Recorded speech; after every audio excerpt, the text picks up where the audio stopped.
Hello, and welcome to the Ashford TLC session, Infusing Multicultural Principles into Higher Education Lessons.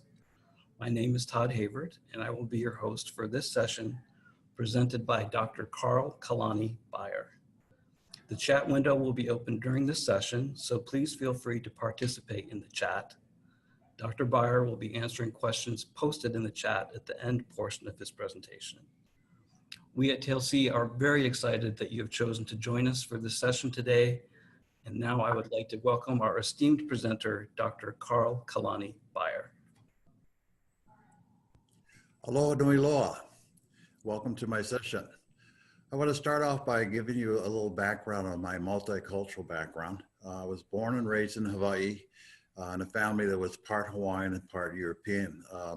Actually, both my grandmothers were Hawaiian. And my grandfathers were European mostly. My mother's father was the Scotch-Irish and Ute Indian, quarter Ute Indian. And my father's father was a German immigrant from Stettin, Germany, which is now in Poland. Because of my interesting background, both my heritages were shared at home. Most of the time it was my mother who infused our Hawaiianness into our lives. She was a hula teacher, and all the children, including myself, learned to do the hula. But I had a German great-granduncle who lived in Hawaii. My grandfather had passed away by the time I was born, and he would come over every Sunday, and we would have a German meal. And my father grew up speaking German, so he and my great-granduncle would speak German at the table every once in a while, and so I got a flavor of both cultures. I attended a religious elementary school near my home where I was a minority of one. All the rest of the students were white students whose parents were stationed at the Marine base nearby, and as such, I was felt to be sort of an outcast, picked on by the white students and called names because they had prejudices about Hawaiians. Then in third grade, I transferred to community schools where you have to have Hawaiian to be a student there, but the administrators and the teachers were all white. Some of them were ex-military, and the curriculum was totally Western. We did not have any Hawaiian aspects to our education. So it was a little confusing to be in a school where every student was Hawaiian, but the curriculum didn't include us at all. I attended a culturally diverse college in Wisconsin where I learned about social justice. I took a lot of social science classes, and so I learned something about other cultures in those courses. When I became a high school teacher, which I did for 31 years, I became very interested in multicultural education and took some courses and eventually created my own courses for students and to help teachers learn how to work with students of diverse backgrounds. That's where I learned how to infuse multicultural concepts into teaching, and I taught the teachers how to do that. And eventually, through this effort, I became the multicultural director for my school district and helped transform my school district to become one where culturally diverse students were respected and treated with dignity, and they became very successful students. I've been an instructor and administrator for 15 years in higher ed, and as an instructor, I created multicultural education courses, and as administrator, I helped my faculty introduce multicultural infusion into their courses and programs. My rationale for doing this topic is that universities and colleges have become extremely culturally diverse. I've heard that Ashford has 80% diverse students enrolled in our programs, and such there needs to be a change in our instructional environment to ensure that these culturally diverse students feel like they're part of the curriculum. This can be accomplished by infusing the culture of all the students in the curriculum using multicultural infusion concepts. The neat thing about this, multicultural infusion can be done without changing the original goals of the curriculum. It's not an add-on. It's a way of tweaking what you do in activities, especially in your discussion board, so that it has a flavor that connects with one of the multicultural concepts. My learning goals is that by the end of this presentation, you'll be able to utilize 5 multicultural principles in your instruction and or curriculum. That you'll be able to design an individual framework of teaching and learning based on multicultural concepts. Be able to examine your current lessons that you teach in order to find a place where you can infuse multicultural principles in your lessons, and then to combine the multicultural principle with the content from an existing lesson in order to provide a multicultural connection to the lesson. There are 5 multicultural principles I first want to explain. Multiple perspectives is obviously when people have different ways of looking at the world or events that they experience. The idea of sharing one's culture, finding a way to bridge communities of differences, to enhance tolerance of differences, and to reduce prejudices. The first concept is multicultural perspectives. It's interesting because when I taught my multicultural courses, I created a scenario where a bus driver who was a woman that was the leader of her union, and it was African American, got into a crash with a white business owner driving a sports car. The police arrived at the scene and they began to interview the drivers and the people who observed the accident, which included a woman walking her dog who was laid off from the company of the sports driver, a mechanic who was a labor union leader and very conscious of his working class background, and a divorced socialite who alimony payments allowed her to live a life of luxury. So you can imagine these people would all have different ways of looking at the accident and putting blame on one or the other based on their multiple perspectives that was due to their background, which comes from having a different worldview, having a lens that's connected to one's culture, such as the African-American bus driver might look at things differently because one of the other driver was a white man. The fact that there's gender roles involved in this scenario, generational differences might come into play, privileges of both the white business owner driving the sports car and the socialite who had a life of luxury without having to do anything because of her alimony. And then the economic and social statuses of all of these people involved in this scenario.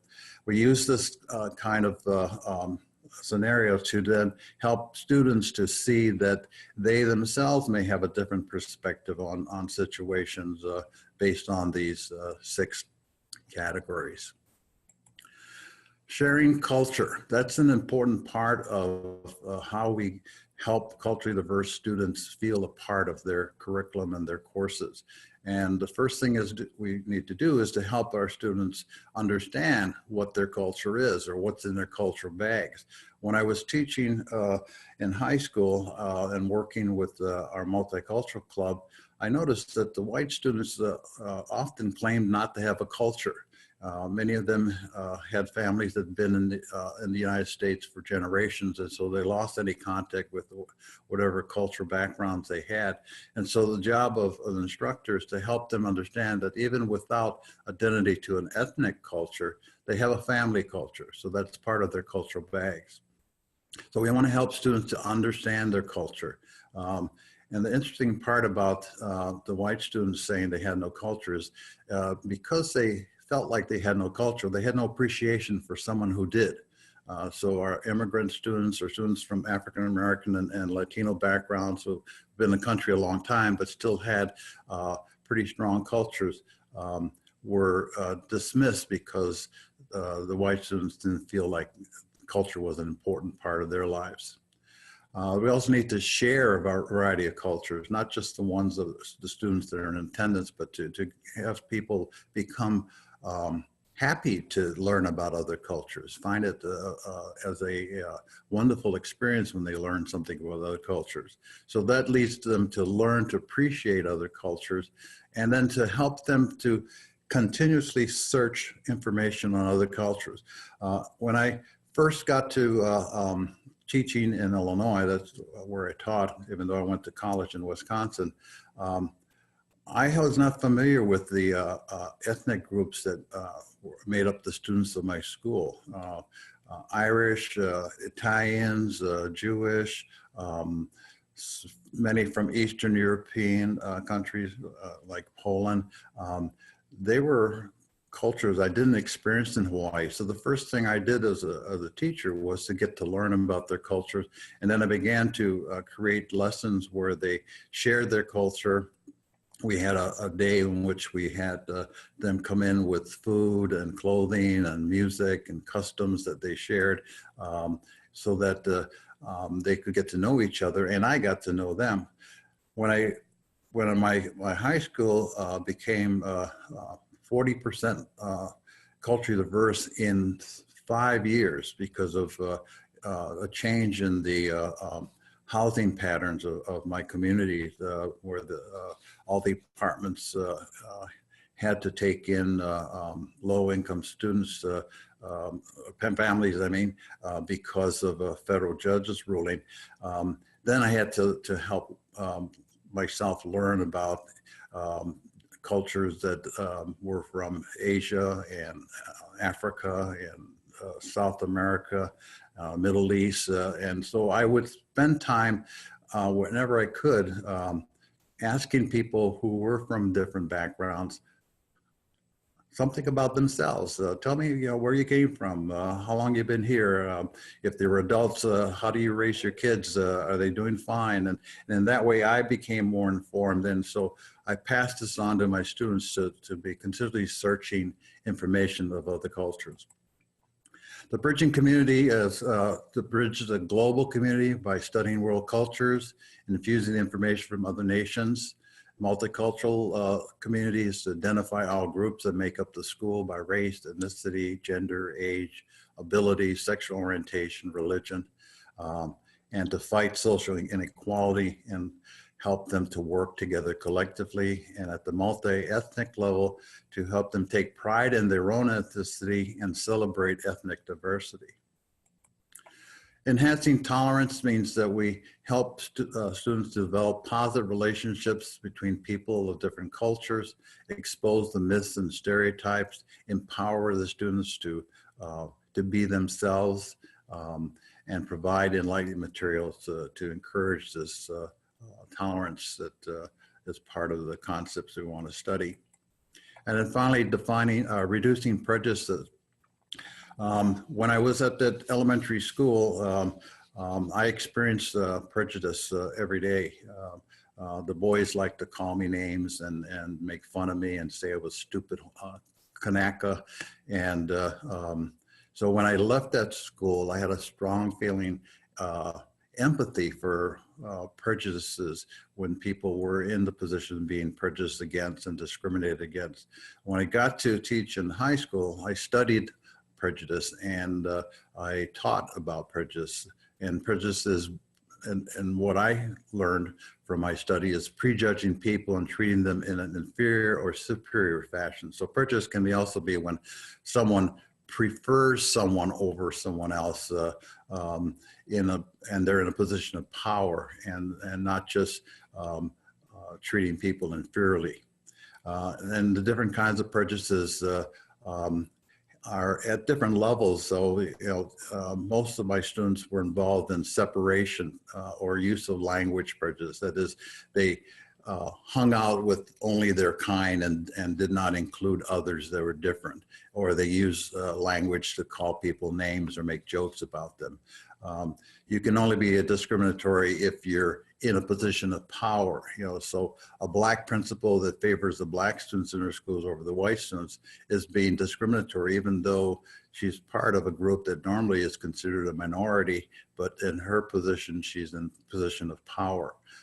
Violence, of course, we know about the North Carolina situation that occurred earlier this fall. And genocide, of course, is the highest level when, because of your hate for a group, you try to exterminate them. So I try to get students to own their prejudices, especially because they're usually at the separation or use of language level, and then to control their prejudicial practices.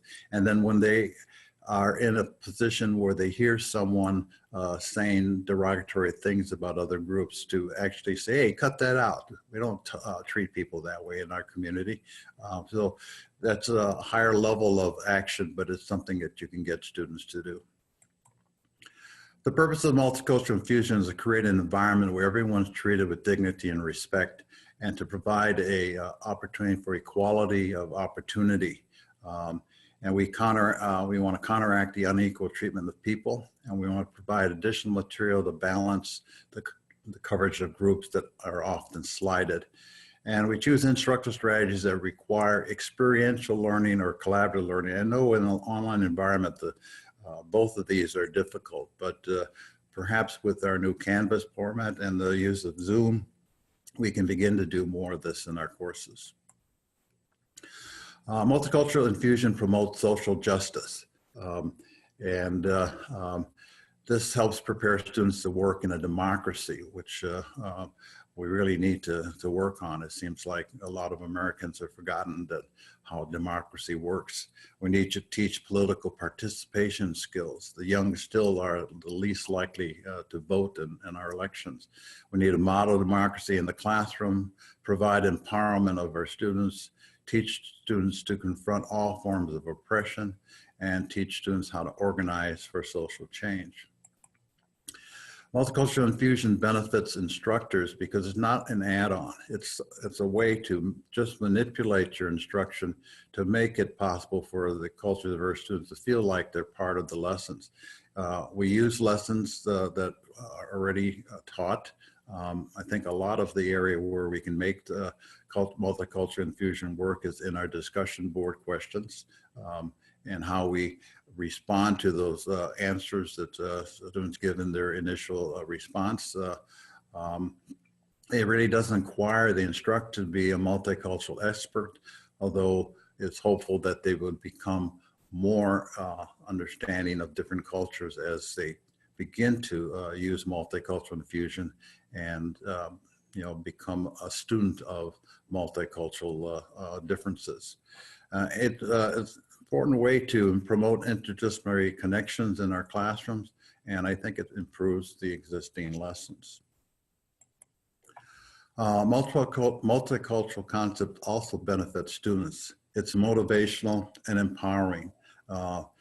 It improves their engagement in the classroom because they feel a part of it. I've seen that work in the high school level and in my college classes when I was still a college professor before I became an administrator.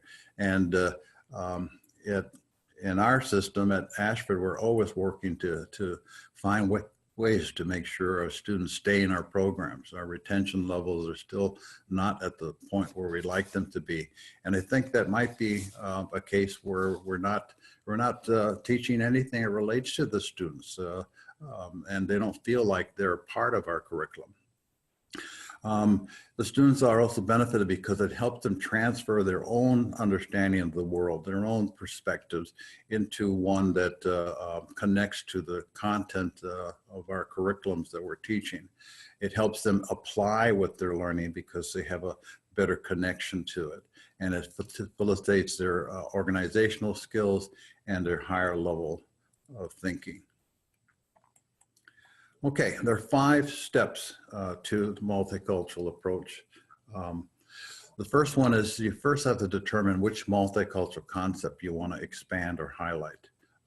Is it going to be multiple perspectives, or sharing culture, or bridging the communities, or enhancing tolerance, or reducing prejudice? You could do a combination of more than one, but it might be easier if you started with just one. And whatever you choose, the consideration would be whether it's significant and important to what you want to accomplish.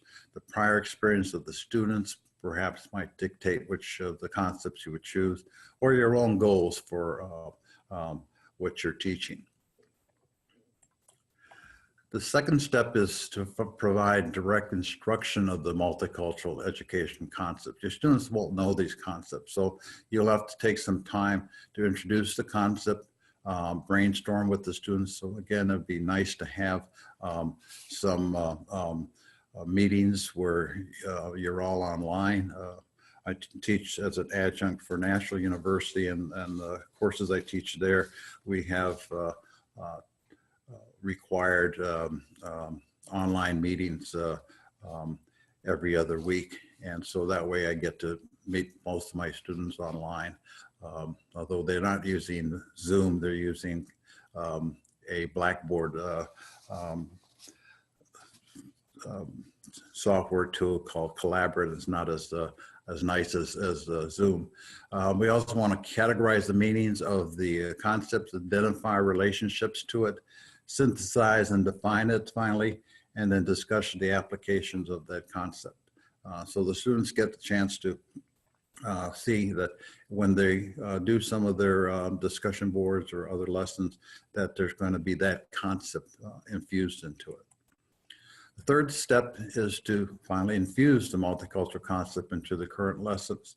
So you want to identify the original lesson and goals, or the original discussion board question, identify the original activities that you have connected to that goal, and then identify the multicultural concept that you're going to infuse into it, change the activities and goals to incorporate the multicultural concept, and identify resources and social action.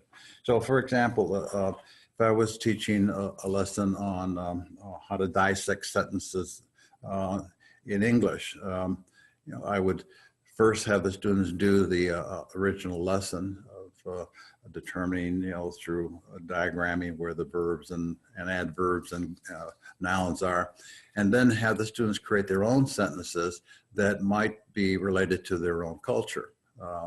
And so then in that way, students, both a part of that culture or not a part of the culture, will learn something more about their culture. And so in that way, they'll feel like, hey, I'm actually doing some sentence dissecting that has some meaning to who I am. So that's just one example of how this would work.